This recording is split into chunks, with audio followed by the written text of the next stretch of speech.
तो बच्चों आज जो हम लोग नेक्स्ट टॉपिक स्टार्ट करेंगे वो कौन सा है? oogenesis। ठीक है, तो oogenesis में जैसा कि हमने पहले भी पढ़ा है गैमेटोजेनेसिस में कि दो तरीके से गैमेटोजेनेसिस देखने को मिलेगा। एक जो था आपका स्पर्मेटोजेनेसिस और दूसरा क्या था? oogenesis। तो आज जो हमारा टॉपिक है वो कौन सा है? oogenesis।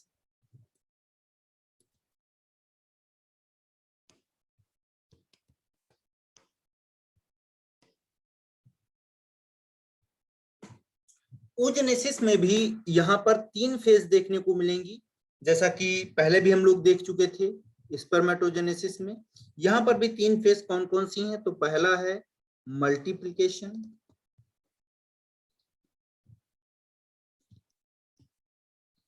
दूसरा जो बच्चों है उसको हम क्या बोलेंगे? Growth phase. समझेंगे इसको क्योंकि ये थोड़ा टफ है, ठीक है। और नेक्स्ट हम बोलेंगे मल्टीप्लिकेशन के बाद में मैच्योरेशन।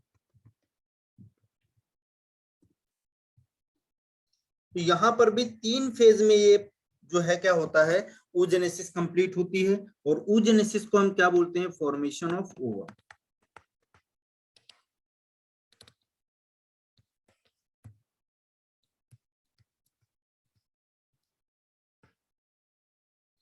तो फॉर्मेशन ऑफ ओवम स्टार्ट होता है मल्टीप्लिकेशन फेज से। और मल्टीप्लिकेशन फेज जो होता है वो बच्चों स्टार्ट होता है, आप बोलोगे, इंट्रा यूटेराइन लाइफ। एक दो टर्म है, मैं पहले बता देता हूं आपको। एक टर्म यूज करते हैं हम लोग, IU, इंट्रा यूटेराइन लाइफ।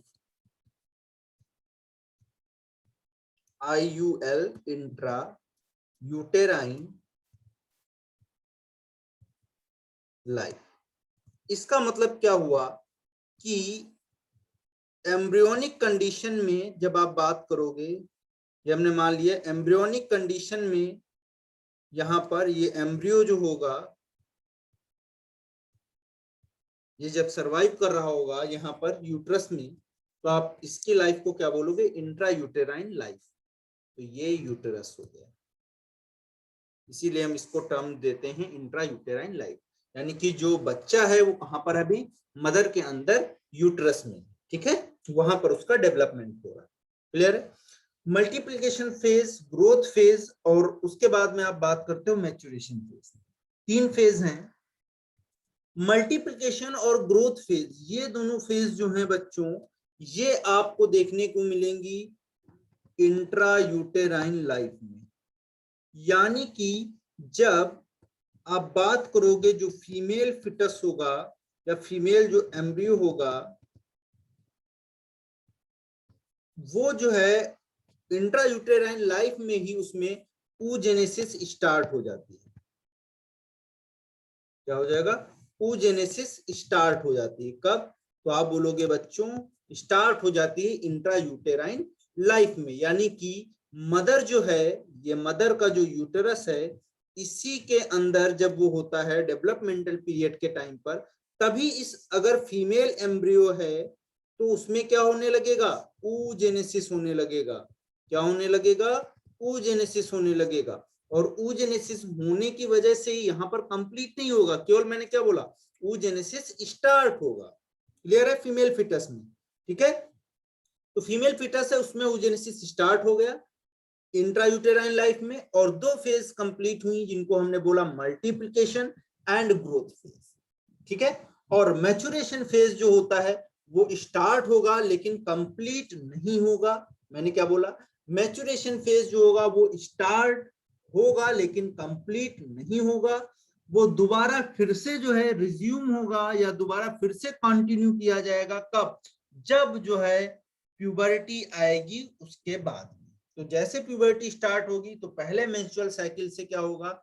एक एक करके जो प्राइमरी ओसाइट होंगे वो चेंज होते रहेंगे, किसमें? सेकेंडरी ओसाइट में, 1 बाय 1, ठीक है, हर मंथ में। तो वो आगे हम लोग डिस्कस करेंगे, धीरे धीरे सारी चीजें समझ में आपको आ जाएंगी। उससे पहले मैं थोड़ा यहाँ पर एक चीज आपको बताना चाहूंगा, रिकैप कराना चाहूंगा, क्योंकि वो अहम पार्ट है इस टॉपिक का, बहुत ही इंपॉर्टेंट पार्ट है। उसके बिना हम ये oogenesis नहीं समझ पाएंगे। यहां पर आप देखिए जो फीमेल मदर है,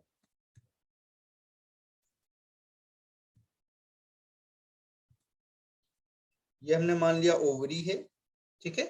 ये ओवरी है, और फीमेल मदर के अंदर जो ये वाला स्ट्रक्चर है ये फीमेल एम्ब्रियो का है, मान लिया, या फीटस का है। अब इसमें देखिए इनकी ओवरीज में ही क्या होगा, डेवलपमेंट ऑफ जो है स्टार्ट हो जाएगा किसका, आप बोलोगे oocyte का, ठीक है, या oogonia का, ठीक है, इंट्रायूटेराइन लाइफ में। तो यहाँ पर देखिए क्या होगा, मैं यहाँ पर एक बात आपको बताना चाह रहा हूं कि जब हम लोग पढ़ते हैं सेल साइकिल में मियोसिस, तो मियोसिस में बच्चों देखते हैं मियोसिस एक फर्स्ट होता है और दूसरा जो होता है उसको बोलते हैं मियोसिस सेकेंड। इस मियोसिस फर्स्ट में आप बोलोगे कौन कौन स्टेज होती हैं, तो प्रोफेज, फिर आप बोलोगे मेटाफेज, फिर आप बोलोगे प्रोफेज के बाद में मेटाफेज, मेटाफेज के बाद में एनाफेज, और एनाफेज के बाद में बच्चों कौन सा आएगा, टीलोफेज। ध्यान से एक एक चीज को समझिएगा आप लोग, ठीक है।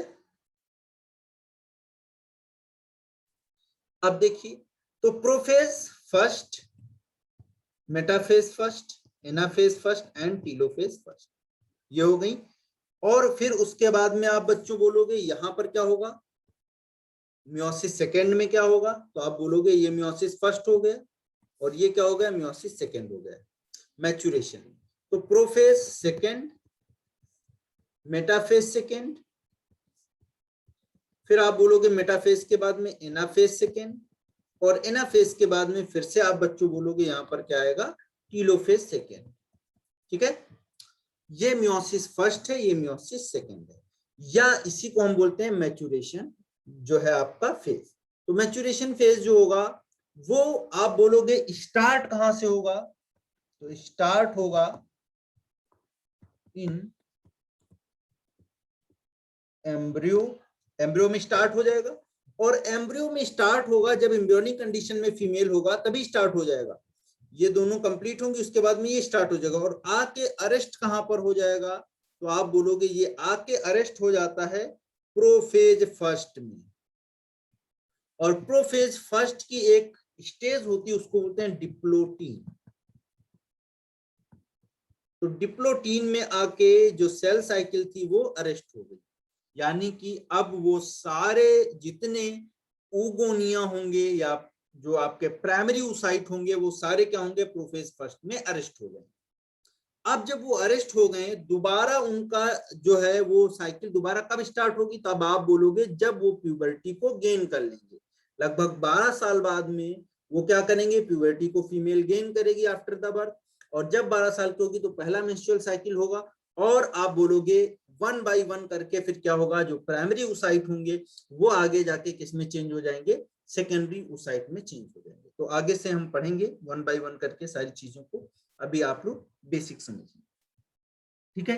तो यहाँ पर डिप्लोटीन में ये अरेस्ट हुआ, और डिप्लोटीन में अरेस्ट होने के बाद में आप देखोगे आफ्टर द बर्थ जो है क्या होगा, प्यूबर्टी जैसे आएगी तो ये फिर से स्टार्ट हो जाएगा, और प्राइमरी oocyte जो है डिवाइड हो जाएगा, यहाँ पर मैं बोल रहा हूँ यहाँ पर प्राइमरी oocyte डिवाइड हो जाएगा और क्या बना लेगा, एक एग बनाएगा, और एक बनाता है सेकेंडरी पोलर बॉडी। क्या बनाता है, सेकेंडरी पोलर बॉडी। तो अभी इन सब चीजों को हम 1 बाय 1 करके समझेंगे। चलिए तो स्टार्ट करते हैं हम लोग oogenesis को, इतना कॉन्सेप्ट आपके समझ में आ गया होगा, देखते हैं। तो सबसे पहले जो स्टेज स्टार्ट होता है पहला वाला उसको देखते हैं, वो क्या है बच्चों, मल्टीप्लिकेशन।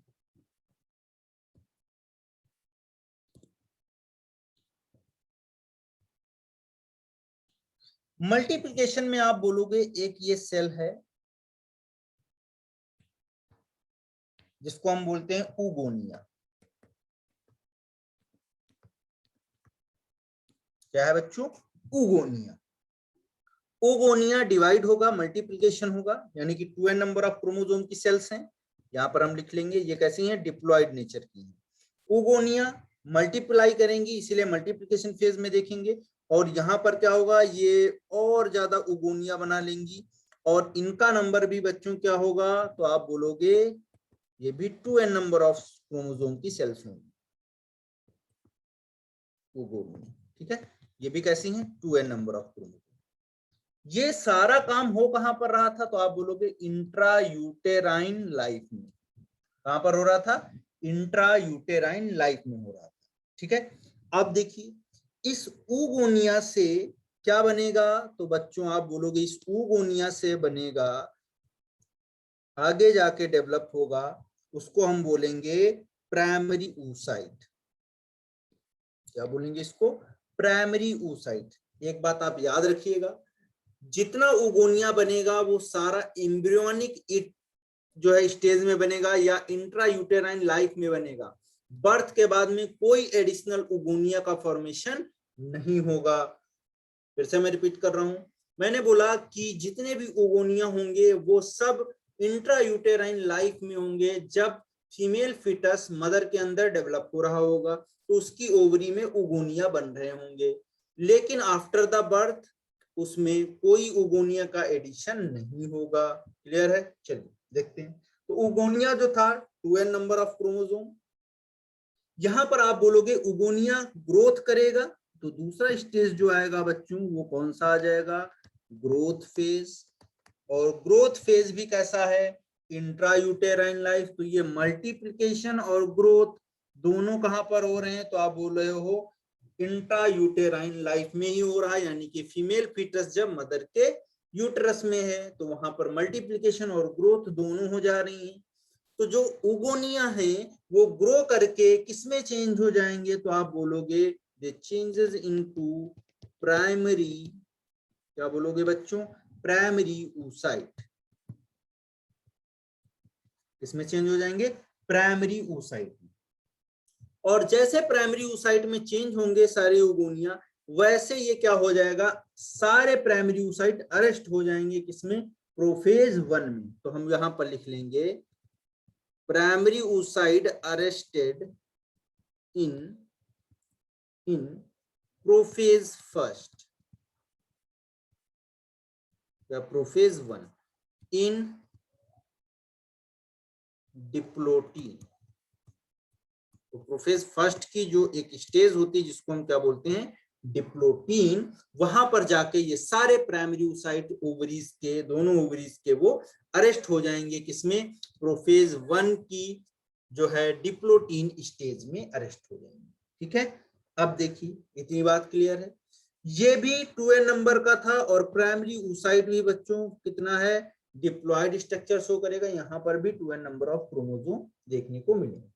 ठीक है, अब एम्ब्रियोनिक कंडीशन में ही, इंट्रायूटेराइन लाइफ में ही क्या हुआ, प्राइमरी oocyte जो था यहां से आप बोलोगे जो है डिवीजन स्टार्ट हो जाता है, जो मैच्योरेशन फेज है वो स्टार्ट हो जाता है। तो हम तीसरा बोलेंगे यहाँ पर स्टेज कौन सा आ गया, मैच्योरेशन। तो स्टार्ट तो ये हो गया मैच्योरेशन, लेकिन कंप्लीट नहीं हुआ। और ये कैसा फेज है, लॉन्गेस्ट है। क्यों लॉन्गेस्ट है, क्योंकि स्टार्ट कब हुआ था, तो आप बोल रहे थे इंट्रा यूटेराइन लाइफ में स्टार्ट हुआ था, लेकिन कंप्लीट कब होगा, तो कंप्लीट कब होगा, आप देख रहे हो प्यूबर्टी के बाद में। ठीक है, तो इसीलिए हम इसको क्या बोलते हैं, it is the longest phase. अब देखिए जो प्राइमरी oocyte थे, अब यहां पर क्या हुआ होगा, बर्थ हो गया होगा। प्राइमरी oocyte में मैच्योरेशन स्टेज स्टार्ट हो गई होगी, और मैच्योरेशन स्टेज आने के बाद में आप बोलोगे क्या होगा, क्या हुआ होगा, तो आप बोलोगे वहां पर डिप्लोटीन में अरेस्ट हो गया होगा। अब बच्चे का हो गया बर्थ, बर्थ होने के बाद प्यूबर्टी आई। ठीक है, क्या आया, प्यूबर्टी आया। समझ में आई बात की नहीं। तो यहां पर जब प्यूबर्टी आया तो यहाँ प्राइमरी oocyte जो था ये फिर से आप देखोगे इसके अंदर डिवीजन देखने को मिलेगा, और यहाँ पर स्टार्ट क्या हो जाएगा, तो आप बोलोगे मियोसिस फर्स्ट। ठीक है, तो मियोसिस फर्स्ट जो होगा वो कंप्लीट कब होगा, तो आप बोलोगे आफ्टर प्यूबर्टी। तो यहां पर लिख लेंगे meiosis first is completed completed completed after puberty.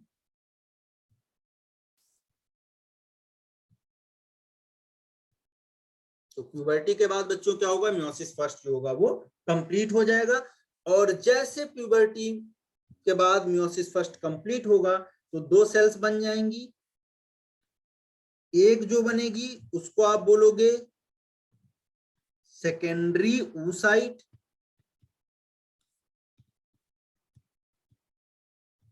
और दूसरा जो बनेगा उसको बच्चों आप क्या बोलोगे, that is known as primary polar body. क्या बनेगा? Primary polar body. और ये प्राइमरी पोलर बॉडी जो होगी ये आप देखोगे छोटी होगी कंपैरेटिवली टू सेकेंडरी oocyte के, यानी कि यहां पर मियोसिस फर्स्ट में क्या हुआ? अनइक्वल साइटोकाइनेसिस हुआ। अब जब अनइक्वल साइटोकाइनेसिस हुआ तो आप बोलोगे कि यहाँ पर सेकेंडरी oocyte में न्यूट्रिएंट रिच हो जाएगा, इसके अंदर क्या होगा? बहुत सारे न्यूट्रिशनल चीजें आ जाएंगी क्योंकि साइटोप्लाज्म ज्यादा होगा यहाँ पर, और पोलर बॉडी में कुछ नहीं है, तो ये केवल प्लॉइडी को मेंटेन कराता है, यानी कि n नंबर ये भी होगा, n नंबर ये भी होगा। ठीक है, तो इसको हम बोलेंगे सेकेंडरी oocyte। अब देखिए जैसे ये सेकेंडरी oocyte बनेगा ये बच्चों अरेस्ट हो जाएगा किसमें? मेटाफेज सेकेंड में। कहां पर अरेस्ट हो जाएगा? तो हम यहां पर हम लिख लेंगे सेकेंडरी oocyte के केस में क्या होगा? It is arrested in metaphase इसमें सेकेंड में। ठीक है, तो पीछे वाले में देखिए आप यहां पर क्या हुआ? ये मैंने बोला यहां पर स्टार्ट हुआ, ये देखिए प्राइमरी oocyte बना है कि नहीं? यहाँ पर जो है आप बोलोगे सेकेंडरी oocyte बना कि नहीं? तो यहाँ पर देखिए ये डिवीजन हुआ प्रोफेज फर्स्ट की वजह से। प्रोफेज फर्स्ट में पहले डिप्लोटीन में अरेस्ट था, उसके बाद में ये स्टार्ट हुआ, जैसे प्यूबर्टी आया एक होगा, ऐसा नहीं कि सारे एक साथ में डिवीजन स्टार्ट होंगे, एक कोई प्राइमरी oocyte आएगा और उसमें डिवीजन स्टार्ट हो जाएगा, वो रिज्यूम हो जाएगा। तो जैसे रिज्यूम होगा, क्योंकि स्टार्ट तो पहले ही हो गया था, रुक गया था बीच में, तो जैसे प्यूबर्टी आएगी एक प्राइमरी oocyte आएगा और वो क्या करेगा? अपने डिवीजन को रिज्यूम करेगा, और रिज्यूम करेगा तो वो तुरंत मेटाफेज में आएगा, एनाफेज में आएगा, टीलोफेज में आएगा, और जैसे टीलोफेज में आएगा ये डिवाइड होकर क्या बन जाएगा? तो आप बोलोगे सेकेंडरी oocyte। और उसके बाद में क्या होगा बच्चों? तो ये आप बोलोगे मेटाफेज सेकेंड में जाके अरेस्ट हो जाएगा यहाँ पर। ठीक है, सेकेंडरी oocyte। तो देखते हैं यहाँ पर, जब यहाँ पर आप बोलोगे अरेस्टेड इन मेटाफेज सेकेंड, तो मेटाफेज सेकेंड में ये अरेस्ट हो गए। अब देखिए इसके बाद क्या होगा? सेकेंडरी oocyte यहाँ पर अरेस्ट हो गए। ठीक है, अब आप बोलोगे जो सेकेंडरी oocyte है फिर से डिवीजन होगा। कब होगा? तो मियोसिस सेकेंड हमेशा तभी कंप्लीट होता है जब क्या होता है? उसमें एंट्री ऑफ स्पर्म होती है। तो हम लोग यहाँ पर एक बात लिखेंगे कि क्या है? मियोसिस सेकेंड, यहां पर क्या होगा? Meiosis second is completed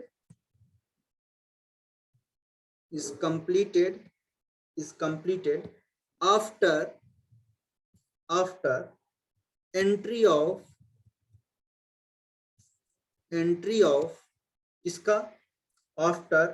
of sperms।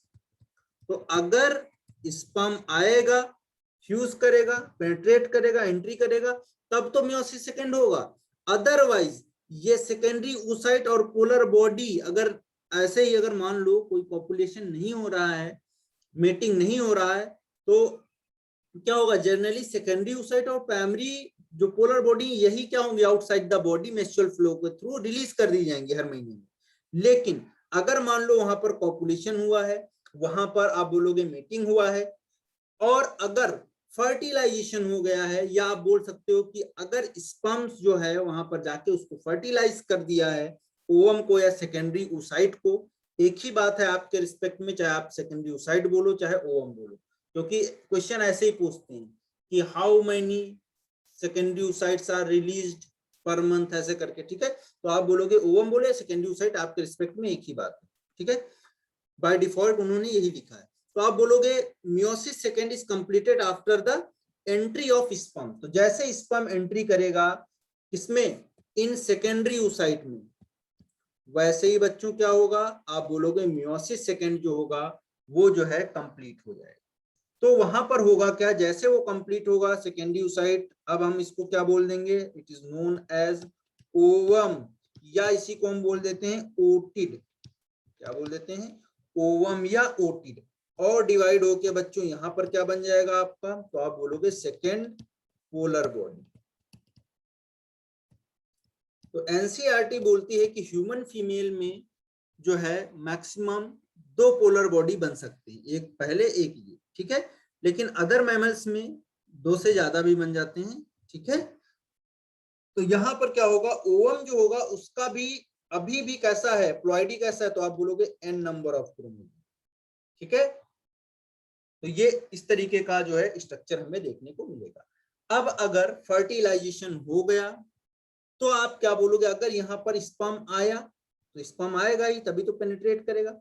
और अगर स्पर्म आके इसको पेनिट्रेट कर दिया, ऐसे एंट्री कर गया, तो जैसे ही एंट्री करेगा तो बच्चों ये क्या करेगा, अपने न्यूक्लियस को रिलीज कर देगा। और ओवम का न्यूक्लियस पहले से था, लेकिन अभी भी ये n नंबर ऑफ क्रोमोसोम का है।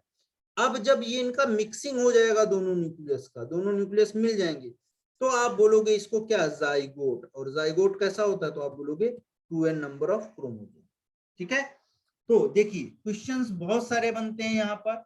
अगर आपसे कोई पूछता है कि प्राइमरी oocyte कहाँ बना, तो आप बोलोगे ओवरी में। आपसे अगर कोई पूछता है सेकेंडरी oocyte कहाँ रिलीज किया गया, तो आप बोलोगे ओवरी से कहाँ रिलीज किया गया, फैलोपियन ट्यूब में रिलीज किया गया, है ना। अब आप बोलोगे मियोसिस सेकंड कंप्लीट कहाँ हुआ, तो मियोसिस सेकंड कंप्लीट कहाँ होगा, तो आप बोलोगे फैलोपियन ट्यूब में, है कि नहीं। मियोसिस फर्स्ट कहाँ कंप्लीट हुआ, तो आप बोलोगे मियोसिस फर्स्ट कंप्लीट हुआ कहाँ पर, आप बोलोगे ओवरीज में, है ना। क्लियर है। तो ये इस तरीके से यहाँ पर क्या होगा बच्चों, आपको बहुत सारी बातें देखने को मिलेंगी किसमें, ओजेनेसिस में। थोड़ा कॉम्प्लेक्सिटी है यहाँ पर, लेकिन फिर भी बहुत इजी वे में समझ में आ गया होगा आपको। 1-2 बार और पढ़ोगे तो और अच्छे समझ में आ जाएगा, ठीक है। चलिए, तो इतनी सारी बातें हम लोगों ने डिस्कस कर ली। अब थोड़ा कंपेयर कर देता हूं मैं स्पर्मेटोजेनेसिस को किससे, तो आप बोलोगे oogenesis से। तो देखिए एक तरफ हम लोग लिख ले रहे हैं स्पर्मेटोजेनेसिस, और दूसरी तरफ बच्चों हम लोग लिख लेंगे oogenesis। समझते हैं दोनों में डिफरेंस क्या है। यहां पर भी आप बोलोगे मल्टीप्लिकेशन फेज था, बिल्कुल था। फिर आप बोलोगे ग्रोथ फेज था, बिल्कुल था। फिर आप बोलोगे मैच्योरेशन फेज था, बिल्कुल था। तीनों फेज थे, बिल्कुल थे। लेकिन ये फेज स्टार्ट कब होते थे, स्पर्मेटोजेनेसिस स्टार्ट कब होता था, स्टार्ट फ्रॉम प्यूबर्टी, प्यूबर्टी से स्टार्ट होता था।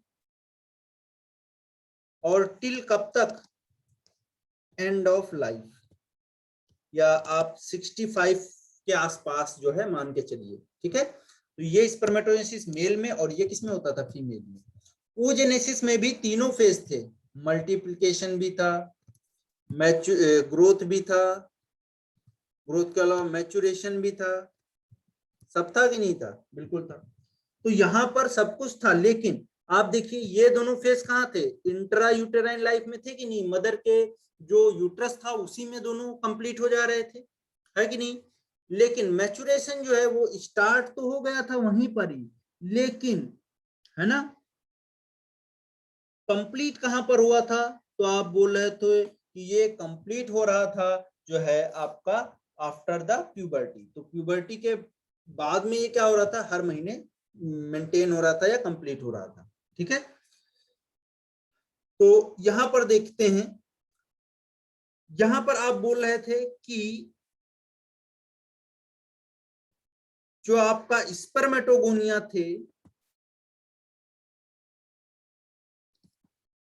जो स्पर्मेटोगोनिया थे, है ना, स्पर्मेटोगोनिया थे, उनसे क्या बन रहा था, प्राइमरी स्पर्मेटोसाइट, ये प्राइमरी स्पर्मेटोसाइट बन रहा था, है ना, 2n नंबर ऑफ क्रोमोसोम का। फिर यहां से बच्चों आप बोले थे मियोसिस फर्स्ट हो रहा था, तो यहाँ पर n नंबर ऑफ क्रोमोसोम के सेल्स बन रहे थे, जिनको आप क्या बोल रहे थे, सेकेंडरी स्पर्मेटोसाइट बन रहे थे कि नहीं, बन रहे थे, बिल्कुल सेकेंडरी स्पर्मेटोसाइट। फिर आप बोल रहे थे यहां पर डिवीजन हो रहा था मियोसिस सेकेंड, और मियोसिस सेकेंड जब हो रहा था तब आप बोल रहे थे यहाँ पर क्या हो रहा था, स्पर्मेटिड का फॉर्मेशन हो रहा था, n नंबर ऑफ क्रोमोसोम की सेल्स थी और इनको हम क्या बोल रहे थे, स्पर्मेटिड बोल रहे थे। क्या बोल रहे थे, स्पर्मेटिड बोल रहे थे। और इसके बाद में ये बच्चों क्या बना ले रहे थे, स्पर्मेटोजोआ बना ले रहे थे, यानी कि spermiogenesis is the part of spermatogenesis. और स्पर्मेटोजेनेसिस में जो है स्पर्मियोजेनेसिस के बाद में वहां पर क्या होगा, स्पर्मटेलियोसिस होगा और उसके बाद में क्या होगा, टेल का फॉर्मेशन होगा और वो स्पर्मेटोजोआ बना लेंगे। ठीक है, तो ये कहानी थी पूरी। जबकि oogenesis में आप देखिए यहां पर ओगोनिया सेल्स थी, 2n नंबर ऑफ क्रोमोसोम की ओगोनिया सेल्स, और इनसे क्या बन रहा था, तो आप बोले थे प्राइमरी oocyte। और प्राइमरी oocyte बच्चों भी कैसा था, तो आप बोलोगे 2n नंबर ऑफ क्रोमोसोम का। और प्राइमरी oocyte में क्या हुआ, तो आपने बोला कि प्राइमरी oocyte से क्या हुआ, जो है डिवीजन हुआ, फर्स्ट मैचुरेशन डिवीजन या मियोसिस। और यहाँ पर क्या हुआ, n नंबर ऑफ क्रोमोसोम की 2 सेल्स बन गई, एक छोटी एक बड़ी, तो इसको क्या बोला हमने, that is known as secondary oocyte। इसको क्या बोला, सेकेंडरी oocyte। और इसको बच्चों क्या बोला हम लोगों ने, that is known as first polar body. ठीक है, उसके बाद देखिए क्या हुआ यहाँ पर, अगर जो है फर्टिलाइजेशन हुआ, स्पर्म ने पेनिट्रेट किया, तो मियोसिस सेकंड जो होगा वो स्टार्ट होगा और यहाँ पर क्या बन जाएगा, ओवम बन जाएगा। और क्या बन जाएगा, तो आप बोलोगे सेकंड पोलर बॉडी बन जाएगी। तो 2 पोलर बॉडी सिग्निफिकेंट है ह्यूमन फीमेल्स में, है ना, और अदर मैमल्स में ज्यादा है 2 से। ठीक है, तो यहाँ पर ये सारी कहानी देखने को मिलेगी। अब देखिए, अगर आपसे कोई क्वेश्चन पूछता है कि 1000 स्पर्म्स को बनाने के लिए कितने डिवीजन की जरूरत होगी, तो आप क्या बोलोगे, 25 डिवीजन होंगे कि नहीं होंगे,